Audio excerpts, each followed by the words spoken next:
Welcome to Real Divorce Talk San Diego. My name is Lynn Waldman. I'm a therapist and divorce coach, and you can find my website at divorcecounseling.com, divorcecounselingcenter.com. And I would like to introduce my guest and co-host. Sean Skillen is a family law attorney, and you can find Sean's website at seanskillenlaw.com. And Mark Hill, a certified divorce financial analyst. His website is pacdivorce.com, P-A-C, divorce.com.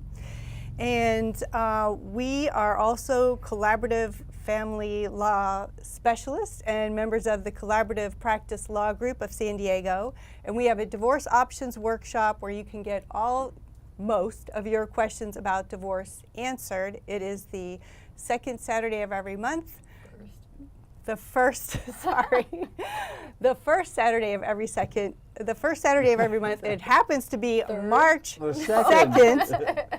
One more time, hit us with that back. Exactly. You can edit that out, right? The first Saturday of the live. month. But this Saturday it's on March 2nd, which is the first Saturday. Which is this Saturday. Coming Saturday, just to be clear.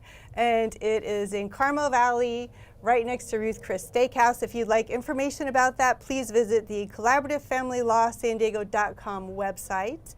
And our show today was supposed to be our Valentine's Day show. As it's come and gone, we are still going to actually talk about what happened on Valentine's Day, the state of your union. So Sean and Mark, would you guys please tell us first a little bit about your practices and what you do? So I'm a family law attorney. My practice is all mediation and collaborative divorce. So I try and get you divorced, stay out of court, and give you a personalized experience where it ends up that your divorce suits your particular family and your particular circumstances. And I have offices located throughout the county. If you need to get a hold of me, please call 619-299-4880 or go to my website, seanskillenlaw.com. And I'm Mark Hill. I'm a certified financial planner and a certified divorce financial analyst. My company, Pacific Divorce Management, specializes in the financial aspects of divorce, do only cases that do not go to court. I've done that in the past. I don't do that anymore. Just opening new offices this Friday on Carroll Canyon Road, right off of the 805, and my website is pacdivorce.com. So today we are going to talk about were you disappointed on Valentine's Day? And so we're going to have a little bit of a discussion about dating and what that might be like in this new day and age if you're newly divorced or thinking about getting divorced. We're also going to look at the financial aspects of it, extracurricular affairs, what might happen with finances or getting your finances together if you are considering divorce. And looking at adjusting for your future. So let's say our clients or prospective clients or some of our viewers may have had a really bad Valentine's Day. What would you tell them from your perspective? Well, first thing I would tell them is don't take one day to make a decision about the rest of your marital life. Mm-hmm. But it often does come down to Valentine's Day in my years of experience of working in this business that it's the straw that breaks the camel's back. So you get to the point where the marriage is not going perfectly, but then what comes along in November? The holidays, and nobody wants to make waves during the holidays. Everybody, well, we'll just get through the holidays and then we'll see. And then it's the new year and then there's stuff to do, and then Valentine's Day comes along in the middle of February. And I have noticed a little spike in new phone calls after Valentine's Day. You get some right after the first of the year where people go, okay, the holidays are through, now we're going to move forward. I've been waiting to get this behind me. But also straight after Valentine's Day. And no pressure, guys, but it is something that the ladies pay attention to much more than we do.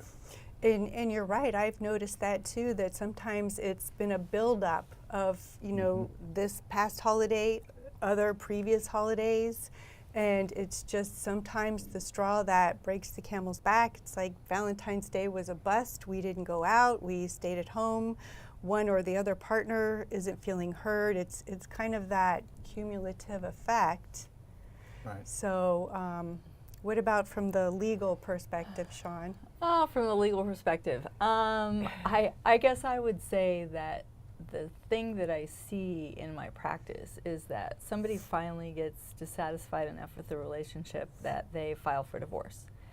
And maybe they do it through mediation, maybe they go find a lawyer, they file and have the other person served. But what always strikes me as interesting is that clients are surprised that filing for the divorce doesn't change the partner.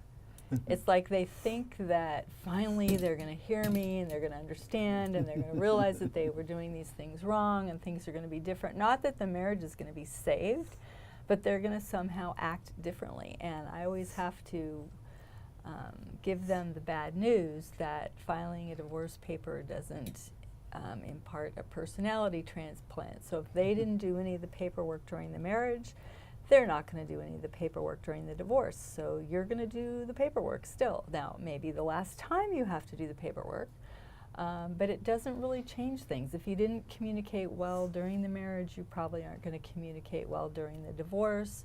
Might it get better down the line when you're apart for a while and you figured out this new relationship? It might not. But it doesn't really change anything. It does mean that you don't have to live with the other person 24 hours a day, but it doesn't change their personality. Well, and you know what I've noticed is that if one partner can get the attention of the other, it's short-lived. Like if they do see changes in behavior, it's typically not long-lasting. But Lynn, you do work with couples who are going through this challenge of, do we stay together? Is it this relationship worth saving? Talk a little bit about how that works. So I do what's called discernment counseling or discernment therapy, and I really love it because it's up to 5 sessions, and it's solely for the purpose of the couple to take a look at the state of their relationship. It's not to improve things, to make things better. It is just to get a sense of, It's an inventory. yes, Right. what's been going on in the relationship. And the sessions are typically about an hour and 20 minutes. And there's 3 paths that the couple could take. So during these 5 sessions, they're assessing which path they want to take. Either stay as it is and don't change anything. Some people do that for the sake of their kids or health insurance or religious reasons. The second path is separation and divorce. If they see that things just aren't going to change, and typically one partner is leaning in to the relationship, the other is leaning out. And sometimes you can have both of them kind of leaning out. So like I said, path 2 would be separation and divorce. And then path 3 is a commitment to 6 months of marriage therapy. And I typically refer out to a marriage therapist because if somebody has decided that they want that 6-month commitment, I want them to have the best possible marriage therapist to really help them improve. And that's where they would be doing the work on improving the relationship. So through those 5 sessions, each partner is looking at, which path makes sense for me. What do I want to do? And for long-term marriages, when people have been married, 18 years, sometimes 6 months of therapy just to try makes sense. Mm-hmm. And other times they're done. And also, you need to get a handle on what it's going to mean, not just for you emotionally, but what will it mean for you financially? Mm-hmm. I mean, there are so many things that cost more when you're on your own than they do when you're with someone else. It's a real surprise to most people. It's not just there's two households to pay for. There's all sorts of other things where there's a benefit in being a couple which you don't get. So to take a look at the finances and understand exactly what it might mean for you if you were to get divorced is also something I encourage couples to do if they're considering this, or even individuals. And you know what I've noticed a lot of people have a very valid concern about is health care. Mm-hmm. Because if one spouse has been on the other spouse's health care and now they're going to be divorced, maybe they could have COBRA or something, I suppose, for. But that's very expensive. Yes. And that's the point, is that, yes, that's another thing that you don't think of when you're getting divorced. Oh, my health care might cost me $400 more a month, or $700. Or 700. Yeah, So there, depending there upon your is- age, you know, so. I mean, so there's, besides going to you and trying to figure out emotionally, you know, where you are in the relationship, and both parties want to go forward and try and fix it or leave it alone or get divorced, it is worth it to talk to someone like Mark about the finances, and maybe to somebody like me about the legal issues. There are, you know, some things about what about separate property, and what about community property, and how does the healthcare thing work? Because there are some things that we can do legally in divorce to try and mitigate some of these things. And one thing is that it is possible with some employers to stay on your ex's health insurance without COBRA.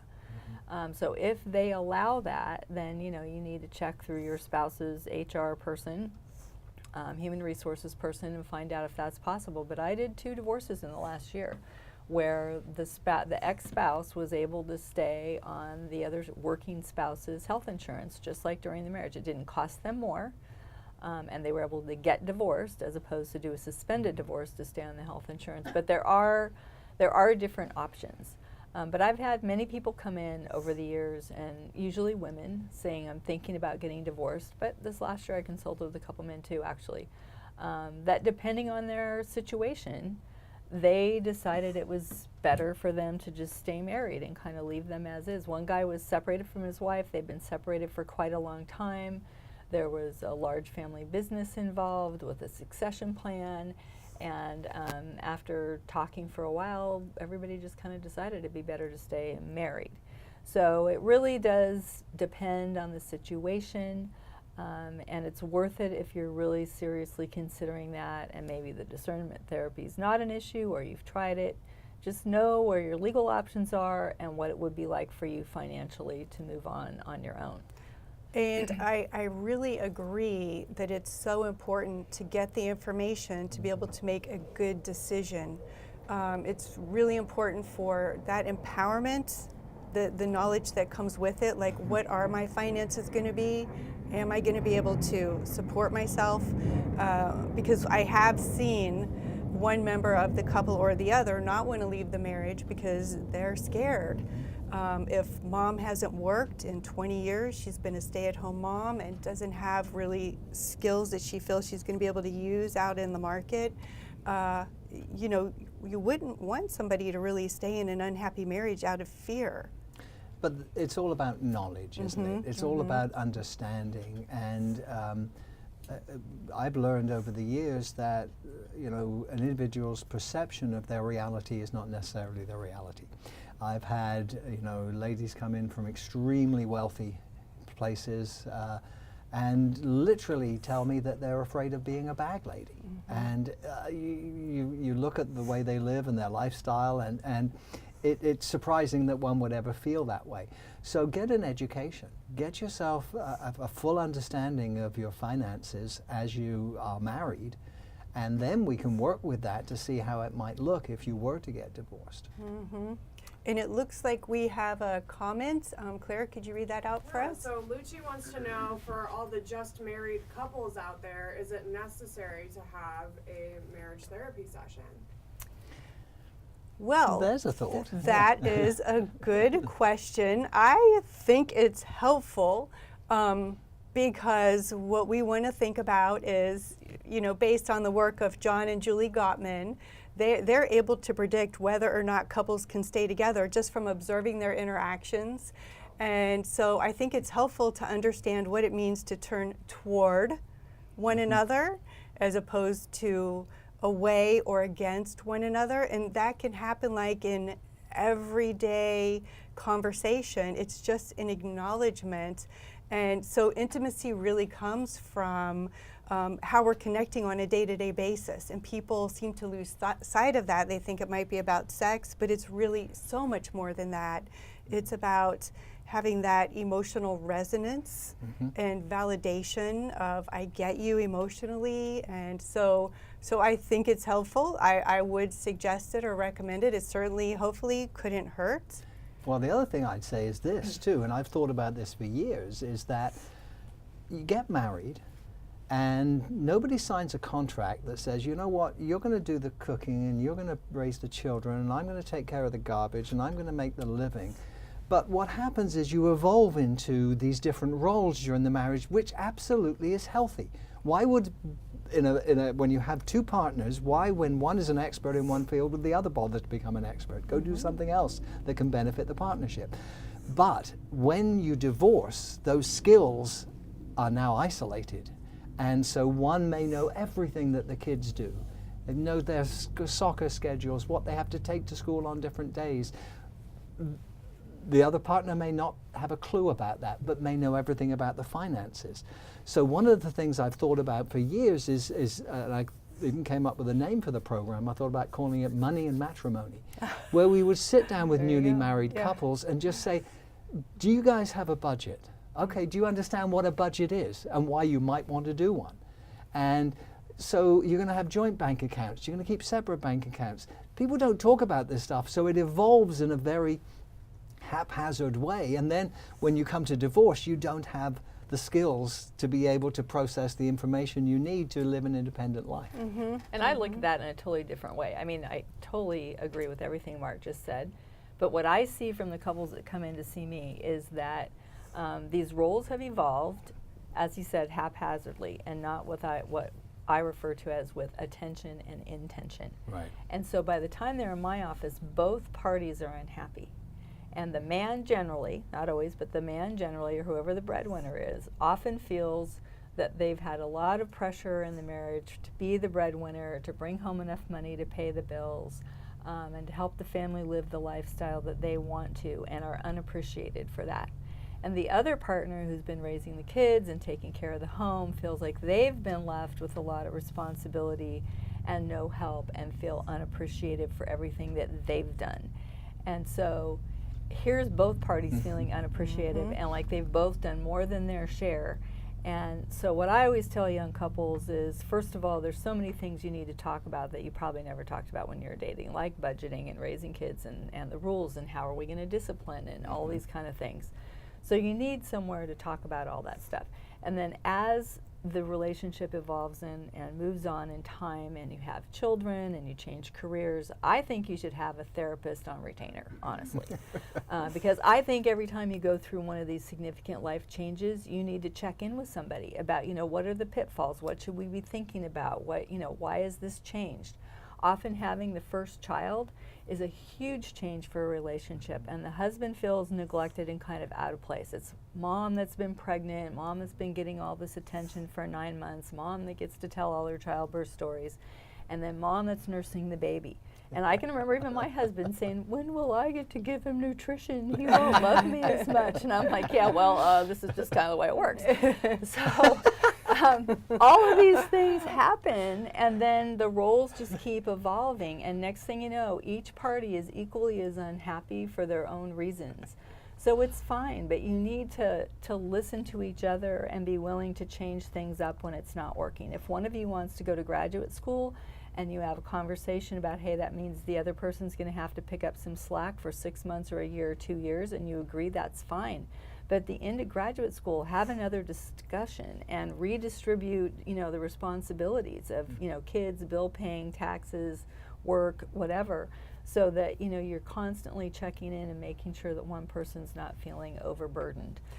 But So- you're right. I mean, that's such a good point to make, because so often I meet with couples and they feel the same way. They feel like they haven't been heard, they haven't been understood. It's amazing, like for different reasons, but they feel the same way, and they don't even realize that they feel the same way.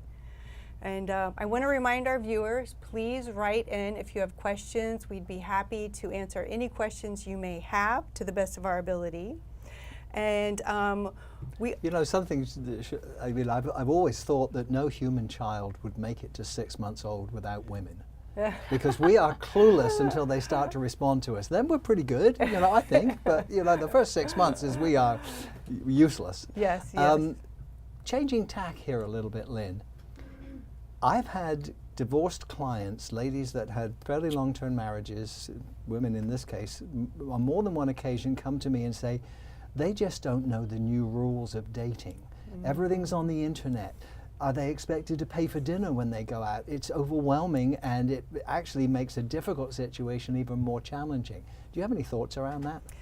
Well, I would say yes, that is really difficult. And for people who've been married for so long, and dating is so different now than it was 20 years ago, obviously, with online dating and internet dating. You know, it's just so completely. It's a whole new world. It is a whole new world. And if you're finding it difficult, it's probably because it is. And yeah, so.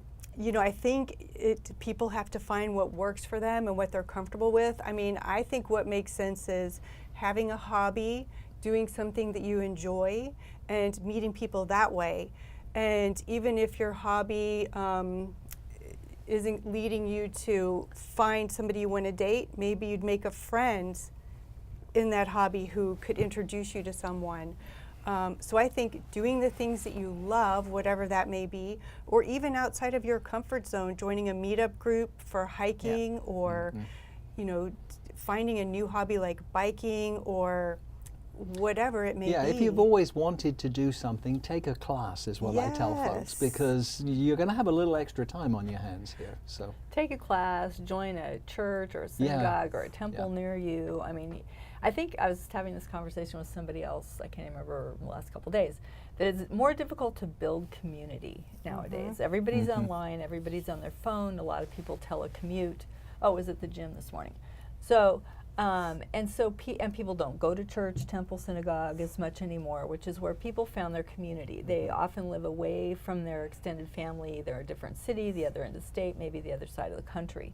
So you do have to find a place where you have community. And if it's not at work, maybe it's a gym. I mean, I belong to a CrossFit gym box, and they have a sense of community and family because it's small. And so people are building community in all different ways. And Meetup is a great thing. I have a friend who just started a Meetup group for women over 50 that want to find friends. It's basically female friends over 50. And they go to lunch or they go to dinner, and they all kind of live in the same general area of town. And so there's all kinds of different things. I would say there's some rules about online dating. Online dating is a wild, wacky world, and I know several friends who've met their partners online dating.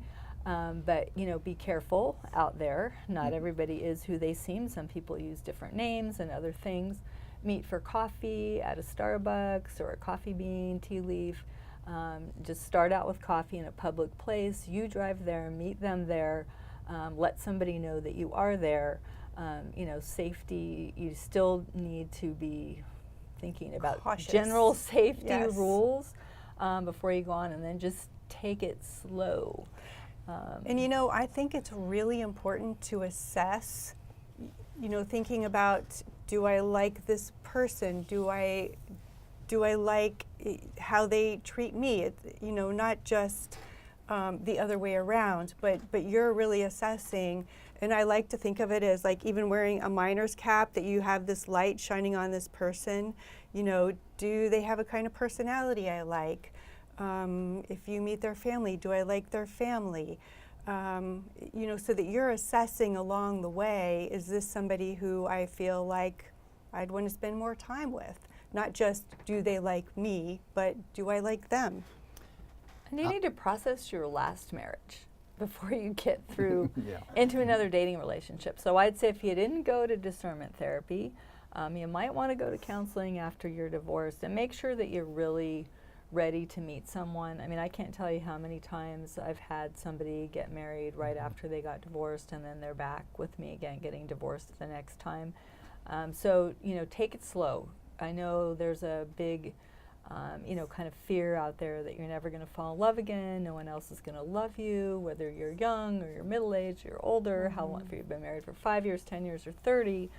There's always that concern that you're going to live your life alone, but you really do need some time to figure out kind of what went wrong the first time or the second time, and what your part in it was, you know, how you selected the wrong partner, and what you need to change about yourself to make yourself feel better and be ready, and then what you're really looking for in your next partner. So don't rush in. It's kind of like that saying, everywhere you go, there you are. So if you don't take the time to, like you said, Sean, look at what happened and kind of make sense of it and develop a narrative that makes sense, I feel like in some ways we're going to be repeating the same patterns over again. Yeah, So I mean, half of all marriages first marriages into divorce, and it's higher for second marriages, and it goes up for third and fourth and fifth. And so it really does behoove you to take some time and figure out what went wrong and how you can be different and who you need to be looking for and how they need to be different from your last partner. It's easy to rush in, the hormones are flowing, and to feel like, oh, there's somebody out there who likes me. But you get to be picky too. Yep. And be conscious. All the way through the process, be conscious. And if you've had a long-term relationship before, that probably means you're a little older, and so the people you're dating are probably a little older, and one would expect them to be a little more cautious too. So if you get something that's someone's not reacting in a way that seems appropriate, if they're head over heels with you, and be careful with those kind of things, because it can be so seductive when somebody is adoring towards you. Bill Yes. Eddy, who's written a bunch of books on high conflict people in relationships and stuff, he and I were just talking the other day. He's also written a book called Dating Radar, and in there he talks about you need to give a relationship a year, a good year, if not a year and a half. Yep. Because if someone is a high conflict person, if they have a personality disorder, like they're a narcissist, a borderline, it takes a year and a half or so for that to come out. So don't be in a big hurry, don't be in a big rush. Claire, there's a question up there and I can't read it. Can you read it to us? I'm just thinking how I just learned that in my own experience. And I was right on track. Okay, there you go. Rachel says, is it true that if someone has been divorced once they are more likely to be divorced again, which you just mentioned, and how do they prevent a second or third divorce? So the statistics are that the second and third divorce is more likely to end in divorce than the first divorce. That doesn't mean that just because you're divorced once, you're the biggest problem and you are automatically going to be divorced again. The problem is if you don't figure out what went wrong the first time and you repeat your mistakes.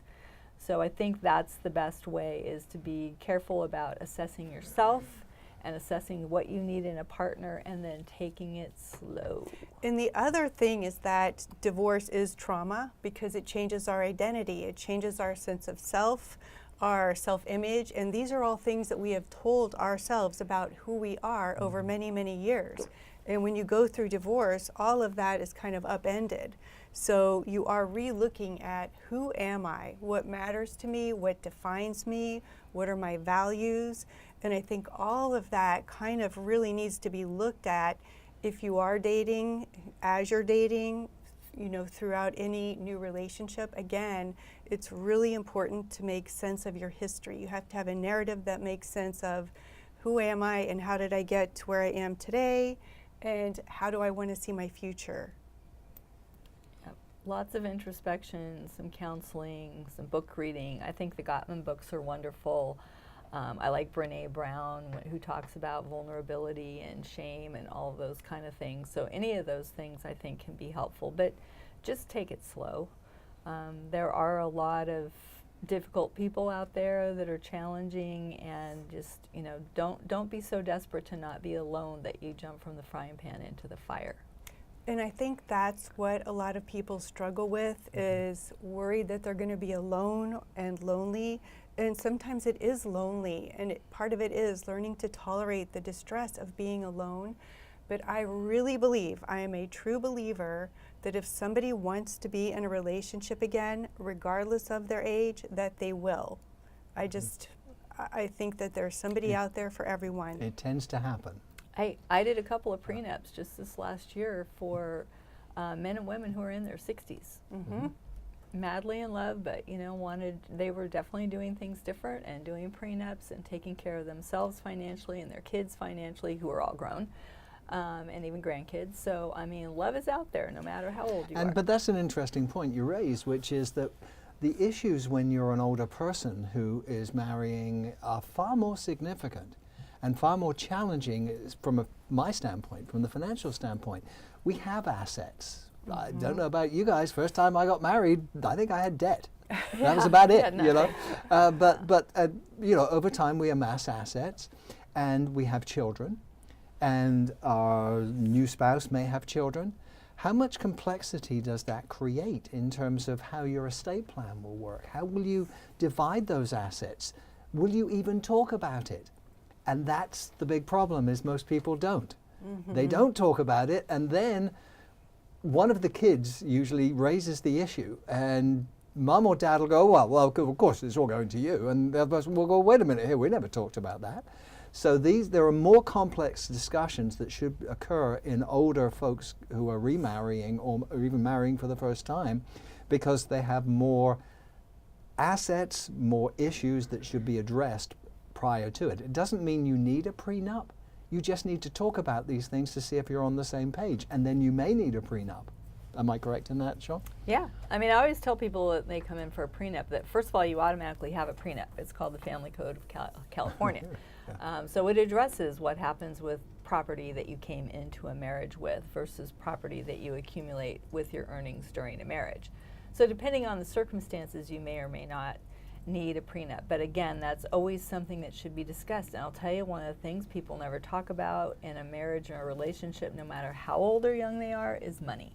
And money, you know, you think of as an uncomfortable thing because there's so many emotional things attached to money, which we don't think of it in that way. But everybody was raised by parents who were savers or spenders or one or the other, and they were either on the edge or they had more than they needed. And if they come from two different places, then how you deal with money is very different. It becomes a very emotional issue. So having a discussion about how you're going to handle finances is always important. And So- that I imagine that is difficult for people when they're in love and they're thinking about getting married for the second time. It kind of like Or the first time. throws a So my damper. question is always this. So it's hard for you to talk about money. Is it going to be easier when you divorce? Yeah, exactly. No, it'll be much tougher. So the reality is, yes, it's a hard conversation to have sometimes, but have it and find out how hard it is. Because I know from my own personal experience in life is sometimes I put off doing things that I think are going to be awful. I don't even want to look at them. I don't even want to do it. And when I come to face it, it's really 9 out of 10 times it's better than I feared it would be. And it resolved the issue for you and Yes. got you to where you went to, and probably made you closer with that person. Yeah. Yeah. And you know, I've seen marriages where both people are very well aware of the finances. I've seen marriages more commonly where one person is in charge of the finances and the other person may know little to none.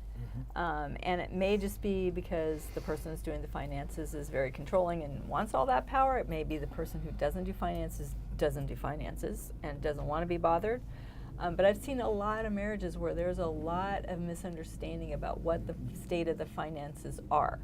And by the time they get into my office, the person controlling the money feels like they've been harping on the budget the whole time, and the other person feels like, well, you never told me I couldn't order more stuff off of Amazon.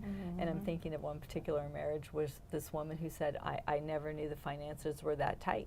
And they had a lot more debt than she ever expected and a lot fewer assets than she ever expected, and they were both in their early 60s. And so it comes as a big shock. And you should at least, I would say, have an annual meeting on money, if not a monthly meeting on money. And if one of you gets hit by a bus, the other one better know where the bank accounts are located. And the passwords. And the passwords Yes. to the accounts, yes. Okay, we got another question. This is right on topic. So, should married couples have the same bank account? Should they share or should they have separate? So for those of you who couldn't hear, the question is, should married couples have the same bank account and share, or should they have separate bank accounts? It sounds like this might be your question. I think the Mark. answer is yes. Yeah. Look, talk about it, work through it, determine, are you going to have joint accounts? Very often if people are much older, they have their financial lives set up, they have their own bank accounts, their savings, their retirement accounts, and they've been managing them for some time, so they're comfortable with that situation. And then from a practical standpoint, should we have a joint account just in case? Should we establish a trust in our name? So again, talk to an estate planning attorney at some point if there are significant assets or children. Again, I think it's all part of the conversation. There's no right or wrong way to do this. It's not right to have a joint account it's that conversation that you should have very soon after starting a relationship And it doesn't have to be with marriage. If you move in before you get married together, you're living as man and wife, you're going to be sharing expenses, have the conversation then. And I just say that in 23 years of doing divorces, I've seen it all different ways. I've seen marriages where they've always had separate accounts and they have a scheme for paying the bills and they really don't know how much money the other person has in their bank accounts, and they're in my office getting divorced. And I've seen people that have everything in joint accounts and it's all available for everybody to see, and they're still in my office getting divorced. And I've seen people with a combination of both. They have some separate accounts, some joint accounts, an idea of how they're going to do everything, and they're still in my office getting divorced. So again, there's no perfect way of doing it. It's what works for the two of you, and it's something that you agree on and modify from time to time with attention and intention. And be aware that you can learn. Because I always remember the lady who came in to see me 10 or 15 years ago and was sitting there in tears in my office. And she said, I am feeling so humiliated. I am a Stanford Business School graduate who hasn't written a check in 20 years. Wow. You don't have to write checks anymore, Wow. But her point was, I've Yes. not been involved in the Yeah. finances, but I'm a very sophisticated, very well-educated, financially savvy person. And yet, I've been raising children for 15 or 20 years, and I don't know how any of that works, you know. Well, So she was embarrassed. Yeah. No need to be embarrassed. Get yourself an education. you know. I did a divorce last year with a younger couple. That I think they were both maybe in their mid to late 30s, had 2 kids. Husband had always been the financial managing partner, and she had just gone along with the show. And you know, she said to me at one point, she just said, I'll never do that again. I'll always be aware of the finances, and I'm going to make sure that my kids understand how it works. And that, So just figure it out. yeah, and that kind of speaks to what you were saying before, that sometimes couples will have roles, and in divorce, you know, there's that silver lining that now dad, who maybe was the breadwinner, is now stepping up to the plate, involved more with the kids, and mom, who wasn't involved with finances, now is educated and understands it, and we'll never let that happen again. We So- talk about this as the opportunity for growth that can occur during a divorce, and nobody kind of comes into a divorce saying, I'm going to do this because I'm going to grow so much from Right. that. But at the same time, there is an opportunity to become more aware, more involved in your own life, and quite honestly more confident. I've seen people grow from being terrified to being confident throughout the process. And I want to, And those are, I think, probably my favorite divorces, whether it's the husband or the wife that comes in just devastated about this divorce and not knowing what they're going to do and feeling like they can't handle all this on their own, to watching them start tackling these issues one at a time and to grow into a very independent and confident person. And sometimes you get back to being who you are. You're not having to, you know, take care of everybody else around you or be bossed around by a person who wanted you to be somebody who you weren't. People kind of find themselves again when they go through a divorce, if they kind of pay attention and just work at it. But you do feel a little crazy and a little out of sorts for a while, and know that that's normal and it will get better. and I want to remind our viewers, we do have a divorce options workshop this Saturday from 9 to noon in Carmel Valley. And the website is collaborativefamilylawsandiego.com if you would like more information, or you can call 858-472-4022. The first Saturday of every month, we have a family law attorney, certified divorce financial analyst, and mental health specialist who is a divorce coach, and we do talk about your options in getting divorced, where we will answer as many of your questions as possible. And in fact, you and I are doing that Yes. this Saturday together with our friend and colleague Sean Weber, correct? Yes, yes. and Different Sean, he Sean, not she Sean. Yes, Yes, he, Sean, not Sean she, Sean. Skillen Yes. will be at the workshop the following Next month. Right. Yes. So, so what else can we tell our viewers about dating, Valentine's Day? There is life after divorce. There generally are relationships after divorce. Don't rush into anything, and make sure that you look at what happened last time around and try to avoid those pitfalls, and think about it before you meet somebody. What would I have done differently in the last relationship so I can apply it to the next one? And I think I'd say that if you feel stuck in your marriage, that there's almost always a way out. So if you haven't worked for a while, you can start figuring out how to build a career. If you're worried about things, not having a life outside of your family, your kids are grown, start making friends. You can plan some of this in advance so that you don't get divorced and are left without resources and a support circle. My aunt told me once it took her 10 years to get up the nerve and to set up the situation to divorce my uncle. I mean, she built herself a career after being a stay-at-home mom for 20 years, and she got herself to the point where she was independent and ready emotionally and financially to leave, and she's never looked back since. So it's possible to set it up. You don't have to decide today or tomorrow. You can put a plan in place that might take you a while to get to. So there's always options. Yes, and I would say clarity takes time. When people are just thinking about divorce, they do feel like they're in this fog of divorce. It takes time to know what is the right thing to do and the next step to take, and find some tolerance for yourself that you don't have to make decisions immediately and right away. Take the time you need. It is a process, probably 18 months to 2 years to really get through it emotionally. And we're here to help you. If you need resources, we can make referrals and offer support. When's our next show? Our next show is March 26th, right here at 1 o'clock. And we will look forward to seeing everyone. Again, March 26th, 1 o'clock, our next Facebook show. I think we're going to talk about what do you do with all the stuff, right? What's it like to move and That's divide right, things that's up? right. And That's what we're talking Spring about. cleaning. Spring The cleaning, perfect I think time that's our for that. title, yes, Yes. spring cleaning. So we're going to talk about something very practical. Yes. Thanks, guys. Yeah. Thanks. See you next month.